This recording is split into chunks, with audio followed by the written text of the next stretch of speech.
day in my life as a content creator teen. Day in my life as a content creator team. Hello everyone, every two, every three, it's Sarah G. So we're back at it again. Pagpasensyahan nyo na ang aking voice. Medj, paus-paus ang ate mo. Uy, anong ginawa mo, te? Where to go? So for today's video, tayo ay pupunta ng Vegan Ilocos. Ngayon na lang sinipag mag-vlog ang ate mo eh. Bakit? Kasi siya ay study first and pertaining for the sustainable future tomorrow. Eme lang. So as you can see, medyo lumagpas kami ni Kalbo. Imbis na pantar, pinunta niya ako sa Bangar. Umalis ako ng exact 5 a.m. Dumating ako ng 6 a.m. Para lang makikapi kay Louis Vuitton. Siyempre hindi mawawala ang ating outfit check. Yan ang mga kasama kong masasarap, matatalino, lahat na nasa kanila na. And reminder lang, this tour is for educational purposes only. And of course, with approval of our parents. Kaya kung anong mangyari, bahala na si Papa Jesus.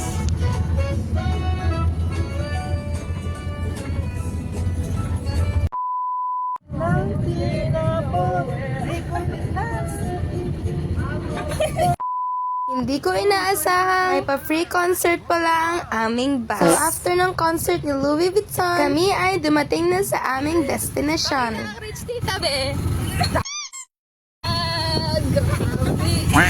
Living so good, living so good. Vegan, here we come. Ready ka na ba kay Sarah G? If yes, humayaw ka. Humayaw kayo. Wow! So yun guys, dumating na kami sa Vegan. Siyempre, ano pa ba ang aming pinunta dito? At siyempre, as a good student, educational purposes. 1, 2, 3, kita, go. Hi guys. Mga plastic. So after ng first stop namin sa Calle Crisologo, ang second stop naman namin ay sa Baluarte, kung saan pwede namin makita ang mga kabagis ni Isha. Guys, ito ka na layon kita. Dinosaur. Dinosaur? Dinosaur yan?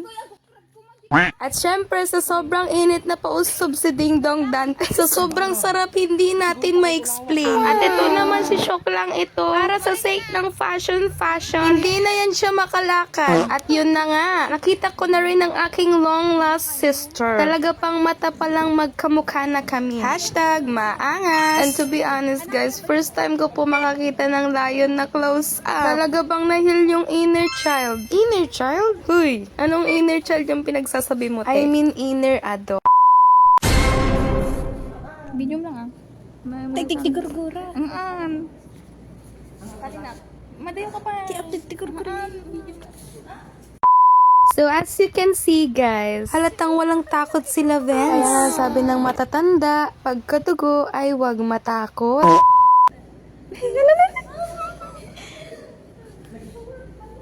So, overall experience ko naman, kung ako ang tatanungin, syempre 100 over 1,000. Not only I faced my fears, but also naramdaman ko na rin finally ang balat nila Vince at ni Isha. And na lang guys, not only me but also for everyone, maganda talaga ang experience na rin. Talagang ang saya-saya ba? Finally! Syempre hindi ako magpapatalo ate ko. May pahawak pa akong snake with intro pa yan. Go na, Abi! Ako naka-video na. Posing. Day in a life. Day in my life as a content creator team. May pang-vlog na siya.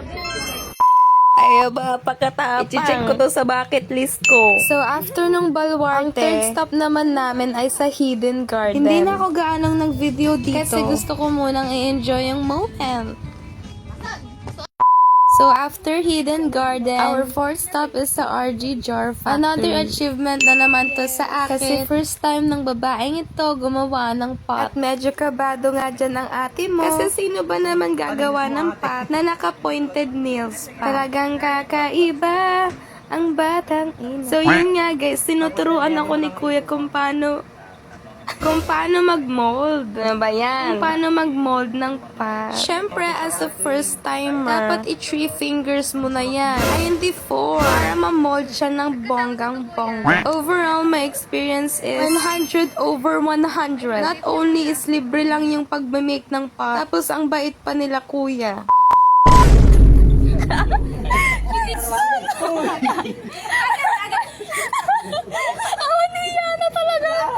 seryoso ka na. Salamin din. Ayaw ka na ni Kuya. Tapos, salamin. Ay, very wrong yung iniisip mo, my friend. Dapat think positive. So, after nung RJ Pottery, it's already 2 p.m. So, it means check-in na namin sa aming transient. Talaga bang sobrang bonggang itong educational tour na to? Talaga bang mapapasabi ka ng worth it? Siyempre, as a responsible daughter, dapat palaging updated ang aking parent. Hi, ma. Hi, ma'am. Hi, ma'am. Ang banog ni bakla. So, if ever you guys are planning to go to vegan, either family or friends, and plano nyong mag-overnight stay, and for me, I will recommend this transient because not only buong bahay to, at pakamura, I swear. Ilalagay ko na lang information sa baba if ever you were interested. So, after magpahinga ng mga babaeng ito, sila in-game na naman sa pasyala. Siyempre, ang vegan ay hindi masaya kung di ka pupunta ng gabi sa Calle Crisologo. So, ito pala ang outfit check. Talagang mapapabongga ka sa balakang ni Isha. Siyempre, hindi magpapatalo si Shokla. Saan ka makakahanap ng isang babae? Ang palda. Ginawang dress. Talagang nothing is impossible pagdating sa fashion. Siyempre, pati si Sarah G, hindi makukumpleto kung wala ang kanyang clip-on wig. So, after namin rumampas sa subdivision, siyempre, ano pa ang gagawin? Mag-fun. 1, 2, 3. Sige, kaway-kaway. Okay. Sige, kaway-kaway. Yeah. Tuloy-tuloy pa rin. Tuloy-tuloy.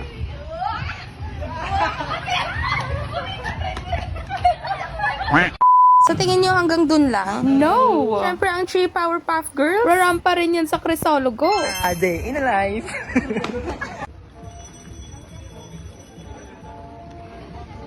Orong tomboy maglakad yun. Anyway, after that, din ako nag-video ng maramihan. Kasi gaya nga ng sinabi ko, enjoy the moment while it lasts.